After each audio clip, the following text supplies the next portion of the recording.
Assalamualaikum warahmatullahi wabarakatuh. Kami dari kelompok 3 akan mempresentasikan tentang diksi. Sebelum saya mempresentasikan tentang diksi, saya akan memperkenalkan teman diskusi saya, yaitu saya sendiri Reski Apriana Putri dengan Firda Yunita. Apa sih itu diksi? Diksi menurut Kamus Besar Bahasa Indonesia atau KBBI, diksi adalah pilihan kata yang tepat serta selaras dalam penggunaannya. Diksi digunakan oleh penulis untuk mengungkapkan suatu gagasan sehingga mendapatkan efek tertentu sesuai yang diharapkan oleh penulis.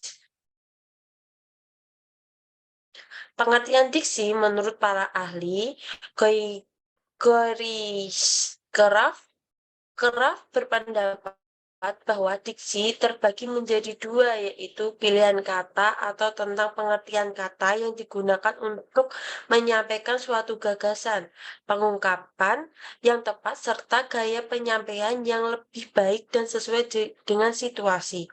Kedua, menurut Susilo Mansurudin, yaitu diksi adalah pilihan kata. Menurut Susilo Mansurudin, pemakaian atau pemilihan diksi yang benar, tepat, serta cermat dengan membantu penulisan dalam memberi nilai pada suatu kata. Ketiga, menurut Widya Martaya, yaitu Widya Martaya mendefinisikan diksi sebagai kemampuan seseorang untuk membedakan suatu nuansa makna dengan tepat sesuai dengan gagasan yang disampaikan. Keempat, yaitu Enre, yaitu tidak begitu berbeda dengan pendapatan ahli lainnya. Irem mendefinisikan diksi sebagai penggunaan kata yang sesuai untuk mewakilkan pikiran serta perawatan yang diinginkan disampaikan dalam pola-pola kalimat tertentu. Fungsi diksi membantu pembaca, hiburan sebagai bentuk ekspresi komunikasi yang efektif.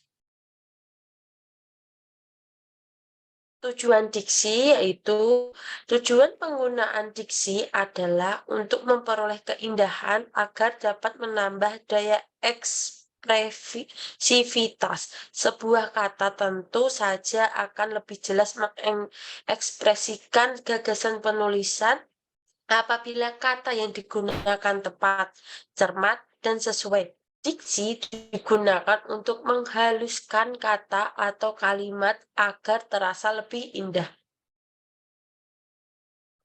Jenis-jenis diksi. Diksi berdasarkan makna, diksi berdasarkan leksikal. Diksi berdasarkan makna yaitu A. Makna denotatif. Diksi makna denotatif merupakan diksi dengan makna yang sebenarnya dari suatu kalimat maupun suatu kata. Makna denotatif juga dapat diartikan sebagai makna objektif tanpa membawa suatu perasaan tertentu atau murni. Berikut beberapa contoh dari diksi dengan makna denotatif, yaitu A. Jerawat dapat disebabkan oleh sabun yang menumpuk pada wajah. B. Jerapah memiliki leher yang lebih panjang dibandingkan hewan lainnya. C. Bagus bekerja keras untuk menggapai cita-citanya. B. Makna konotatif. Jenis berdasarkan makna konotatif merupakan diksi, kata, maupun kalimat yang memiliki arti bukan sebenarnya. Artinya, makna konotatif adalah makna kiasan yang berkaitan dengan nilai rasa. Berikut beberapa contoh dari diksi dengan makna konotatif. A. Banyak pahlawan yang telah gugur dalam medan perang. Gugur dalam kalimat tersebut memiliki makna konotatif, yaitu meninggal dunia. Tasya merupakan anak emas di kelas karena ia berperilaku sangat baik dan rajin. Anak emas dalam kalimat tersebut bermakna anak yang paling disayang. C. Setelah lulus kuliah, Abdul memilih untuk berprofesi sebagai kuli tinta. Kuli tinta dapat diartikan sebagai penulis atau lebih spesifik sebagai wartawan dan bukan bermakna sebagai kuli yang sebenarnya. Selanjutnya akan dibacakan oleh teman saya yaitu Firda Yunita. Diksi berdasarkan leksikal. Pertama ada sinonim, adalah dua kata atau lebih memiliki persamaan makna antara satu kata dengan yang lain. Dua, ada antonim, pemilihan kata atau diksi yang memiliki makna berbeda atau berlawanan. Tiga, ada homonim, adalah pemilihan kata atau diksi yang memiliki ejaan atau pelafalan yang sama dengan suatu kata, akan tetapi memiliki arti yang berbeda. Lalu ada homofon, pemilihan kata atau diksi yang memiliki makna dan ejaan berbeda namun pelafalannya sama. Homograf, pemilihan kata atau diksi yang memiliki pelafalan dan arti berbeda namun memiliki ejaan yang sama. Lalu polisemi, diksi atau frasa yang memiliki lebih dari satu arti. Ada hipernim, diksi yang mewakili banyak kata lainnya atau mencangkup makna dari kata lain. Ada hiponim, diksi yang dapat terwakilkan oleh kata hipernim. Ciri-ciri diksi menurut buku Apresiasi Puisi atau Teori dan Aplikasi dijelaskan bahwa diksi memiliki ciri-ciri yang meliputinya sebagai berikut ini. 1. Diksi digunakan sebagai pemilihan kata untuk mengungkapkan gagasan atau hal yang diamanatkan oleh penulis. 2. Dapat digunakan untuk membedakan nuansa makna dengan bentuk yang sesuai terhadap situasi, gagasan, serta nilai rasa pembaca.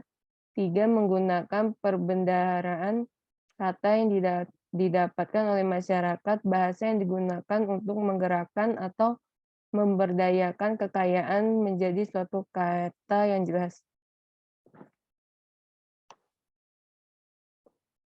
Selain ketiga ciri dari diksi tersebut, ada beberapa syarat ketetapan yang perlu diperhatikan menurut Boris Karloff. Berikut ada syarat ketepatan diksi. 1. Menggunakan kata konotasi dan denotasi dengan cermat dalam sebuah tulisan. 2. Menggunakan kata sinonim atau kata yang sama atau hampir sama maknanya dengan cermat dalam sebuah tulisan untuk mengungkapkan gagasan. 3. Dapat membedakan kata yang memiliki ejaan mirip tetapi makna sama. 4. Menggunakan kata kerja pada kata depan dan harus secara idiomatis. 5. Mampu membedakan kata khusus serta umum dalam suatu tulisan seperti pidato sehingga ketepatan diksi dapat terjamin. 6. Memperhatikan pemilihan kata atau diksi dengan tepat secara berkelanjutan pada suatu tulisan maupun pidato. Sekian dari kelompok kami, hasil presentasi kami. Bila ada salah kata dan berlaku, kami mohon maaf sebesar-besarnya. Assalamualaikum warahmatullahi wabarakatuh. Waalaikumsalam warahmatullahi